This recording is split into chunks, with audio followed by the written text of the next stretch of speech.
এই এখান বিসমিল্লাহির রহমানির রহিম। আসসালামু আলাইকুম আফারা ভাইয়ারা। আজ কদিন জন্য অসুস্থতার কারণে ভিডিও করতে পারি না, আন্নাগুলোর লগে শেয়ারও করতে পারি না, আন্নাগুলো ভুলে গেছি। এই স্যান আজ যান উঠি আস্তে আস্তে করিয়ে রে দেখেন আনারা আছেন নিরালা কি অবস্থা। এইখান দিয়ে পাবদা মাছ বসাইছি, পাবদা মাছ রান্না করি। ইয়ান দিয়ে ভাত বসাইছি চাল ডালি দি, চাল ডালি দি আস্তে আস্তে করি। শরীর বেলা না বুঝিনি বিসমিল্লাহির রহমানির রহিম। ভাতগুলো রান্না করে গেলাই ইয়ান দিয়ে পোলাও সারিয়া করছি।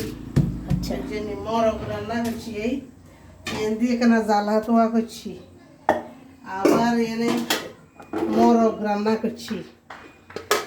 এই যে তো এরকম আস্তে ধীরে এগিয়ে করি। আপনারা ভাইয়ারা পোলাও করছি, পোলাও সামনের রুমে থুইছি, আবার ইয়ে করিব। তো এই যে বুঝেন নি এখানে আর ভিডিও খান চাইয়েন, শেয়ার করিয়েন, লাইক কমেন্ট করিয়েন, সাবস্ক্রাইব করিয়েন আপনারা ভাইয়ারা। আর কাছে আমার অনুরোধ।